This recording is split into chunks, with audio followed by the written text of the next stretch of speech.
Bom, vamos lá. Tenho aqui já. O João Araújo manda aqui, salve, salve família. Pondé, vejo que você fala muito sobre a questão de ter filhos como algo positivo. E eu enxergo isso como um dos principais pontos do porquê o Rio de Janeiro é tão ruim. Pode explicar mais seu ponto de vista sobre isso? Caralho? Ele é carioca? Deve ser. Eu sou carioca. Eu não acho que esse é o problema do Rio. Eu suspeitava que você era carioca. É fácil, né? Ah. Mas eu não acho que esse seja o problema do Rio. Acho que o problema do Rio tá na política. Eu acho que o problema do Rio está em um monte de lugares, e muito mais a política do que no fato das pessoas serem filhos. Agora, eu entendo o que ele está dizendo, e isso era uma discussão que... eu entrei na faculdade de medicina em 79, né? E essa discussão já estava posta, que era o seguinte: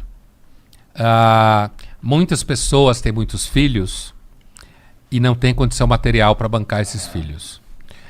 E então deveria haver o que então, nos anos 80, se chamava de planejamento familiar, que era você ajudar que as pessoas mais pobres, que acabam tendo mais filhos, tivessem menos filhos. Então tinha discussões na faculdade que assim,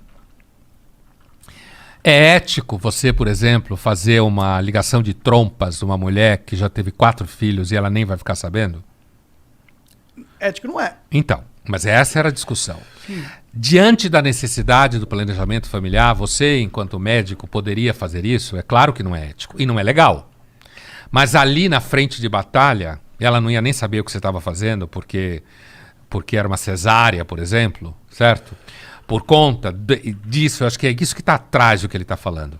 A ideia de que pessoas que muitas vezes não têm condição de criar filhos, acaba tendo um monte de filhos. O que acontece? A pirâmide é engraçada. Quanto melhor condição de vida você tem, menos filho você tem. Porque, inclusive, para as mulheres, se tiver mais filho, tem menos trabalho. Então, eu acho que o que ele está dizendo, e ele está perguntando porque eu digo que é positivo, não é simples assim, eu não estou dizendo que é positivo. Eu acho que a experiência de ter filhos é uma experiência bastante rica. Inclusive porque é problemática. Com certeza. Inclusive, Concordo você pra tem, caralho. você sabe como é que é. Uhum. É uma experiência muito rica. Muda sua vida profundamente. Exatamente. Para mim também foi assim. Então, agora, o que eu critico é porque muita gente hoje opta por não ter filhos e inventa desculpa legal para isso. Porque o mundo está muito cheio. Porque a humanidade é ruim. Não tem nem a honestidade de ser Brás Cubas do Machado e dizer: cometi muitos pecados na vida, pelo menos um eu não cometi. Não tive filhos. Não leguei a miséria humana para ninguém. Certo? Não, é assim não, porque eu sou uma pessoa preocupada, porque eu sou vegano, porque eu acho que vai botar mais gente comendo carne. Entendeu? É isso que eu critico. Eu acho que quem quer ter filho tem, quem não quer não tem. Eu acho que se perde uma experiência. Mas não há dúvida que tem tido uma diminuição gradativa do número de crianças, principalmente da classe média para cima. Isso é fato. Tem muito filho da classe média para baixo. Que vai a pergunta do nosso seguidor aí. De produzir um ser humano e criar esse ser humano para que ele seja um ser humano que você acredita que é o melhor possível, é igualzinha a experiência de adotar um ser humano e criar esse ser humano para que ele seja o melhor ser humano possível do teu ponto de vista. Assim, eu fico pensando. Igualzinho não é, né? Eu tenho muita vontade de adotar uma criança. Você tem 2 já, né? Tenho 2 meninas. Eu tenho muita vontade de adotar uma pessoa, sabe? Então, eu fico pensando se eu... Uma das minhas principais dúvidas nesse ponto é se eu vou conseguir amar essa pessoa pra caralho que nem eu amo minhas filhas, sabe?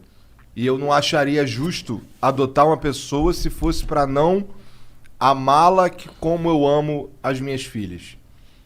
Olha, eu acho que tem gente que adota filhos e ama como se fossem filhos biológicos, como se diz. Acho que sim. Ao mesmo tempo, pode ter gente que adota uma criança porque tem um barato social na cabeça, e aí quando a criança está lá crescendo, descobre que não gosta tanto. Ou não podia ter filho e adotou, né? Agora, quando você adota uma criança, você traz, junto com essa criança, uma história inicial de vida que ela tem, que muitas vezes é complicada. Justamente por isso ela foi parar na adoção, né? Porque é complicada.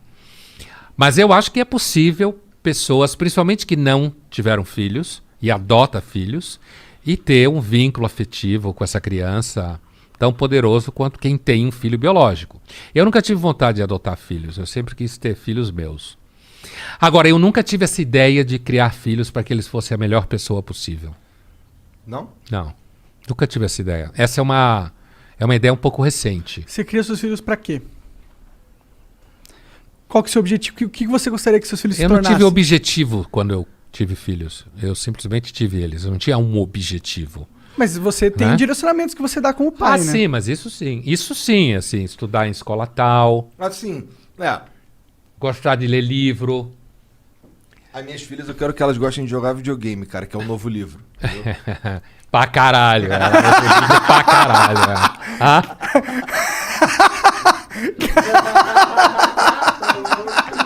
Tomou o dedo do meio do pondé.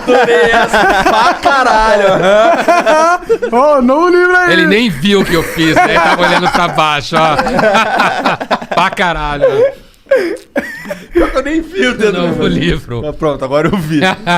Não, diga. Não, Vamos pra eu tava próxima. dizendo isso. Tava dizendo que quando as minhas filhas nasceram, a única preocupação que tinha na minha mente era o bem-estar delas. Ah, isso sim. sabe? Com certeza. Mas é... Comer bem, À ter bom medida, que elas, médico. à medida que elas Fralda. vão Boa fralda. questionando as coisas, ou sei lá, começando a ter dúvidas mesmo. Eu tenho uma com 8 e outra com 6. Então, eu sinto que eu tô no momento... Eu tento, toda vez que surge um questionamento, assim, especialmente os difíceis, o meu norte nesse caso é que elas sejam o mais esclarecida possível. Ah, sim. Sem, por exemplo, desde o começo, nunca teve a pira do Papai Noel ou do Coelhinho da Páscoa. Porque, porra, é um pouco egoísta isso que eu... Porque, porra, eu que me fodo, eu que cuido de tu, eu que faço tudo, eu que compro o presente, tu ainda vai acreditar essa porra no Papai Noel? Papai é papai aqui mesmo. Pô, Papai Noel sou Mas eu. olha, a minha filha, por exemplo, que cresceu no ambiente judaico, né, em casa, e não acredita em Papai Noel, em Coelhinho da Páscoa, adora ovo de Páscoa. É claro, Assim, chocolate, mano. Não, mas não mas se liga. Elas ganham lá os ovos. Na Páscoa lá, Ainda eu... bem que você dá os ovos de Páscoa, Porra, né? na Páscoa eu fico escondendo ovinho e tal. Então. compro os Mas ovos fala pra que ela. foi ele que escondeu. Mas fui eu que escondi. não Você é o foi. coelhinho da Páscoa. Eu sou o coelhinho da Páscoa, É. Papai Noel, a porra toda sou eu, entendeu? Pinta a barba de branco. É, Não precisa quase. a barriga já tem. Eu tô quase assim. Mas eu quis dizer que eu nunca pensei em fazer meus filhos a melhor pessoa, porque eu acho que hoje isso é um discurso, entendeu? Tem muitos pais que querem que os filhos salvem as baleias, querem que os filhos não comam carne, querem um que os filhos não super-herói. comam açúcar, virem um super-herói. É isso que eu quis dizer. Produz o filho na Com um intenção... projeto. É. É isso que eu quis dizer. Mas eu acho que se eu fosse criar... Eu não tenho filhos, né? Mas se eu for Dá ter... tempo ainda. Dá tempo, 30. Mas se eu tivesse... Eu não queria, tipo, direcionar ele pra ser um super-herói, mas eu gostaria que eu desse toda a base que ele precisa pra viver nesse mundo, tá ligado? Porque eu faria questão de dar um direcionamento, de ajudar, porque é difícil viver nessa porra, tá ligado? Eu não quero só largar ele, sacou?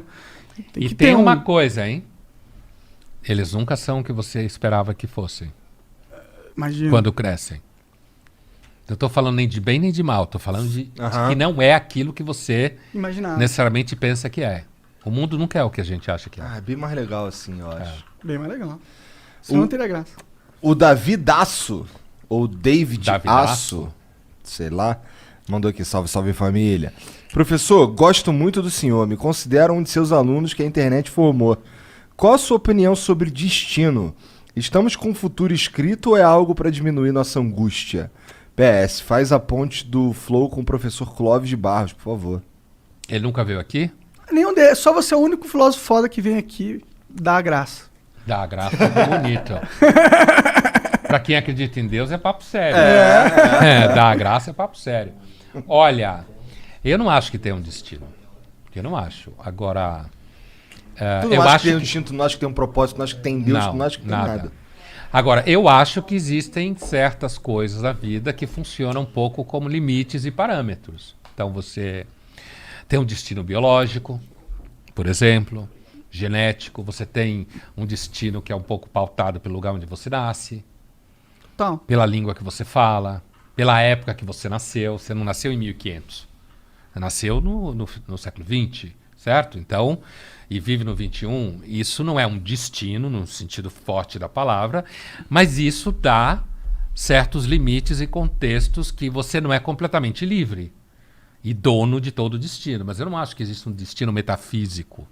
Setado nas estrelas. É acho isso que não. será. É. Dia 27 de 2028, você andará na Ponte Escura. É isso aí. Até porque o mundo já acabou um monte de vezes, né? Segundo... Segundo os caras que acreditam Os nessa caras que porra. acreditam em destino, né? Ô, Jean, tem um vídeo aí do Chaves. Porque eu falei do Chaves. Você viu? É. Acho que não.